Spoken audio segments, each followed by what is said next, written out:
Yes, deadline के 1 हफ़्ता बाद जब मैंने मेरा डेफरमेंट फ़ाइल किया है, उसके 1 हफ़्ता बाद मेरा पीपीआर मेरे हाथ में आया। That was hey guys, welcome back to the channel. This video is going to be very, very, very important for those people who are coming to Canada. I was going to shoot this in Hindi, but then मुझे बहुत लोगों ने recommend किया कि को ये हिंदी में और इंग्लिश में करना चाहिए because बहुत से लोग हैं जो इस वीडियो को इंटरनेशनली भी देख रहे हैं। तो I'll try कि I'll make this video in English and in Hindi, like I'll keep a mix. तो मिक्स रखूँगा इस वीडियो को। तो शुरू हम लोग करेंगे इस वीडियो को बेसिकली डॉक्यूमेंटेशन से और मैंने क्या-क्या चीज़ें करी है उस चीज़ से। तो बेसिक जो इम्पोर्टेंट स्टेप होता है दैट इज़ आइल्स। आइल्स का एग्ज़ाम जो आपको देना पड़ता है एंड जितनी भी टाइमलाइन रहेगी वो मैं यहाँ पे लिखते जाऊँगा कि मैंने कब क्या चीज़ करी है, क्या किया है, वो सब यहाँ लिख के आते जाएगा तो सबके लिए ईज़ी रहेगा to understand. So whatever is the timeline it will be mentioned here so it's easy for you guys to think कि कैसे क्या हम लोग को आगे करना है further on with the process. जो मेरा आइल्स का एग्ज़ाम था I had booked that on 23rd of October. जो एंड जो मेरा एग्ज़ाम था that was on 19th of November I had my speaking test and on 20th of November I had my writing, reading and listening test. So ये 2 part में आइल्स का exam हुआ था मेरा। सबका 2 पार्ट्स में होगा वेयरइन आपको एक किसी भी अच्छे होटल में you will get your speaking test जहाँ पे बाहर से लोग आएँगे, तो you will have to speak in that. तो ये आइल्स का जो होता है बेसिकली आइल्स का आपको तैयारी करने के लिए जब आप आइल्स की रजिस्टर करते हो they give you 2 books. So I will recommend कि अगर आपके सिटी में आपके आसपास आईडीपी है so go to IDP and book IELTS from there. IDP is the owner of IELTS and I will recommend कि if you want to get any suggestions on how to prepare and what to do you should go to IDP and book your test from IDP। तो ये तो हो गया कि जब मैंने आइल्स का टेस्ट दिया एंड सब चीज़ें हुई एंड 13 डेज़ लगते हैं आपके आइल्स का रिजल्ट आने में। तो इन 13 डेज़ में मैंने क्या किया कि I went to IDP again. IDP में मैं गया एंड वहाँ पे I had session book with ma'am. So Nagpur वाले अगर आप लोग देख रहे हैं तो I had a session book with Tulika ma'am. She is a really really good counsellor and IDP guides you to perfection. Like I'll compare two counselors. Like I went to Krishna Consultants in Nagpur and I went to IDP in Nagpur. So Krishna people, what they did was that I am not defaming anyone, I'm just telling my personal experience. So Krishna वाले ने what they did it was कि they suggested me the colleges that they have partnered with. So इसके आगे का it's up to you to understand whatever the things are and IDP was open that they ask कि आपका कोई choice है, आपके कोई सजेशन है, आपके कोई चॉइस अगर होंगी इसी इंस्टीट्यूट की तो you can give us that choice as well. So मैंने कहा no I will go, I had a look at some places so I this is my choices. So according to my score and according to whatever is my academics you can suggest me whatever you want to. So she suggested me a few colleges, so I applied to a few colleges over there. सो ये काम मैंने किया था 15 तारीख को, 15 नवंबर को I went to IDP before my test itself and ये सब चीज़ें मैंने वहाँ पे सॉर्ट की। तो इट वाज 4th और 5th ऑफ दिसंबर जब मेरा रिजल्ट आया आइल्स का and I got a good score in IELTS. तो आइल्स का जब मेरा रिजल्ट आया तब उसके बाद फिर 8th ऑफ दिसंबर को I applied to TRU। I applied to many colleges but specifically talking about TRU because TRU was the one जो मैंने सिलेक्ट किया, थॉमसन रिवर्स यूनिवर्सिटी। सो मैं उसके बारे में बात करूंगा। मैंने अप्लाई करीब करीब 4 कॉलेजेस में किया था। So I chose TRU। अब वाई आई चोज TRU इसके लिए I making a different video all together. So जब मेरा एप्लीकेशन बुक हुआ TRU में तो मुझे बोला गया that you need to book an interview. Interview होता है TRU में जब if you want to get in तो इंटरव्यू होता है। तो मेरा 8th ऑफ दिसंबर को I was asked to book an interview as well. Then 24th of दिसंबर को I had my interview at TRU। It was basic, it was nothing कि आपको कुछ ज़्यादा एक्सट्रीम पूछा या कुछ, it was all basic questions that were being asked. तो everyone can do it, no issues in that. They just test your English and they just test कि what is your future plans and what you want to do. तो अब मेरा interview हो गया, इन सब चीज़ें हो गई, तो उसके बाद I was waiting for my offer. I was waiting and desperately waiting for it क्योंकि ऑफर आ नहीं रहा था। तो आई वाज़ लाइक क्या हुआ है, क्या नहीं। एंड हियर अगेन IDP में Tulika ma'am help me a lot. She texted the college कि क्या है क्या नहीं, my student waiting for the decision and everything and all. तो मेरा फिर 8th ऑफ फरवरी को finally I got my conditional offer letter. जिसमें कंडीशनल इसलिए क्योंकि जब आप फीस नहीं पे करते तब तक इट्स कंडीशनल एंड वीज़ा भी मैंने सबमिट नहीं किया था कि वीज़ा आने का ही रहता है, तो वीज़ा भी नहीं आया था, तो it was conditional offer letter जो मुझे उस टाइम मिला था। देन इसके बाद I applied for my education loan क्योंकि जितना भी था मैं नहीं चाहता था कि अपफ्रंट में चीज़ें दूँ या पैसे खुद से लगाऊँ। ऑल आई वांटेड वाज कि after my education is completed I should be self sufficient enough to pay back my loan. So that's why I took a education loan. मैंने एजुकेशन लोन लिया ऑक्जिलो से and Auxilo gave me an education loan at an interest rate of 10.9%। So it was good and it was a non collateral loan, तो it is a best thing ever, क्योंकि collateral अगर आप दे रहे हो तो it's a task, non collateral मिल रहा है तो बहुत बहुत बहुत बढ़िया चीज़ हो जाती है। Then it was 5th of April जब मैंने अपनी ट्यूशन फीस भर दी एंड आई डिसाइडेड कि इतना टाइम मैंने लिया इसलिए क्योंकि मैं अलग अलग कॉलेज को एक्सप्लोर कर रहा था। एक्सप्लोर करके जब मुझे लगा कि नहीं मुझे टीआरयू ही जाना है, तो 5th ऑफ अप्रैल को मैंने पे माई ट्यूशन फीस करके एक पोर्टल होता है, उस पोर्टल से मैंने अपनी ट्यूशन फीस पे करी टीआरयू की। फिर 6th अप्रैल को मुझे मेल आता है कि yes your tuition fees has been receive by TRU, तो 6 अप्रैल को मेरी ट्यूशन फीस रिसीव हो गई थी टीआरयू में। एंड देन उसके बाद finally on 7th of April I got my offer letter from TRU. तो that was like you have been accepted from T you have been accepted by टीआरयू।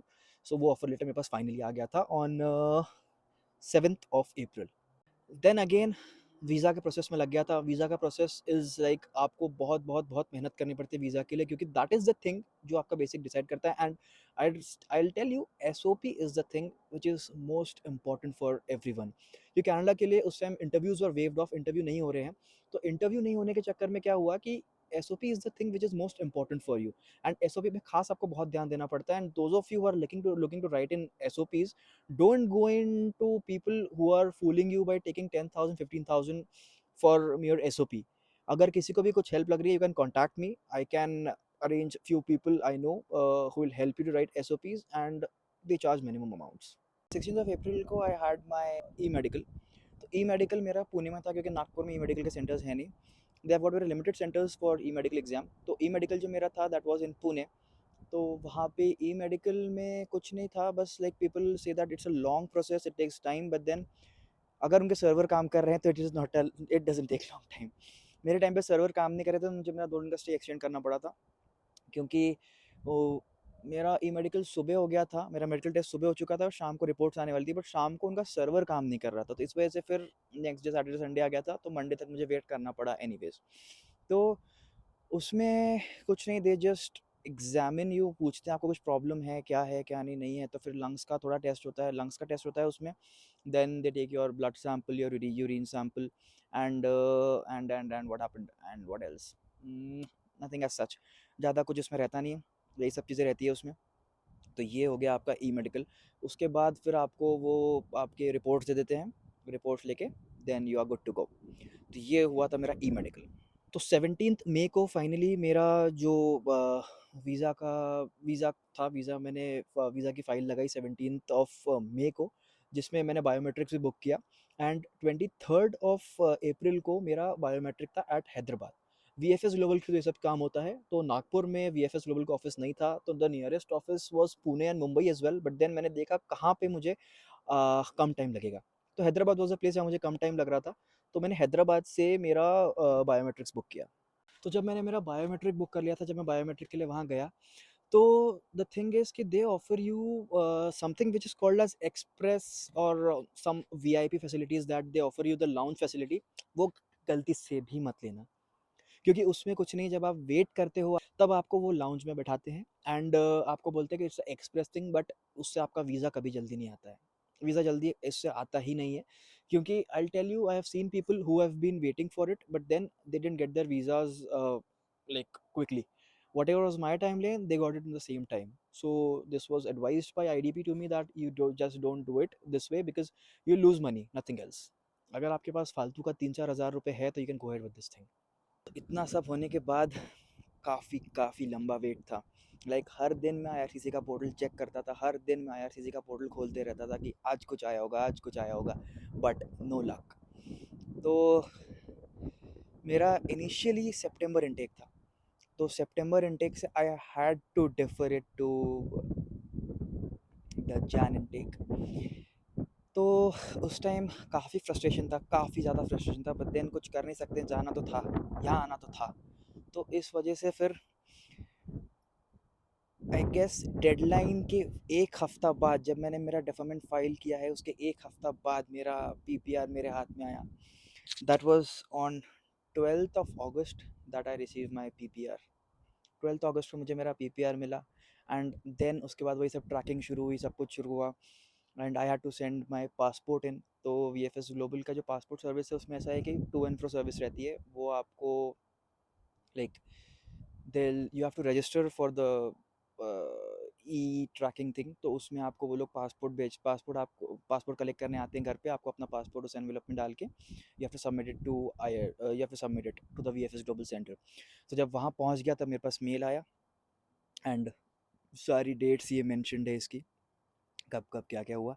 Finally on 26 मेरा passport stamp लग के मेरे हाथ में आ चुका था। 26 को मेरा पासपोर्ट जब स्टैम्प लग के मेरे हाथ में आया है, I can't tell you how happy I was. ये स्टैम्पिंग है, I can't show the entire stamping, but ये देख के जितनी खुशी मिली थी उतनी खुशी ज़िंदगी में कभी किसी चीज़ को नहीं मिली है। तो ये कुछ प्रोसेसेस थे जो आपको फॉलो करने पड़ते हैं to ultimately get your visa. तो ये जो प्रोसेस की टाइमलाइन थी ये इस वीडियो में है। अभी जो हमारा नेक्स्ट वीडियो रहेगा, नेक्स्ट वीडियो में आई विल टेल यू कि इसके बाद क्या क्या चीज़ें हुई, इसके बाद मैंने क्या क्या चीज़ें करी, कैसे करी, एंड मोस्ट इम्पॉर्टेंटली लोगों का क्वेश्चन है कि क्या क्या चीज़ें पैक करनी है, क्या नहीं पैक करना है, तो ये सब का भी हम लोग करेंगे। ये स्टार्ट हुआ है अभी वीडियो कि कैसे आपको यहाँ आना है, क्योंकि the intakes are coming near, so I thought that this video should go up now, and people were requesting me for the timeline, so I thought I should go ahead with this video. बाकी का भी मैं दिखाते रहूँगा, but this was necessary. So thank you so much for watching this video. I hope I was able to help you guys in some or the other way, and if I did, please share my video and subscribe to my channel. Subscribe करते हो तो बहुत खुशी मिलती है। Please subscribe my channel and share it with friends, family, जो भी जहाँ भी जा रहा है। इस चैनल में बहुत कंटेंट आपके लिए आने वाला है जो बहुत इंपॉर्टेंट रहेगा। If you have to study abroad, international student आप अगर हैं, कनाडा में आने वाले हैं, तो ये आपके लिए बहुत बहुत बहुत यूजफुल चैनल होने वाला है। तो please subscribe to my channel and stay tuned. Thanks for watching. Bye bye. Take care.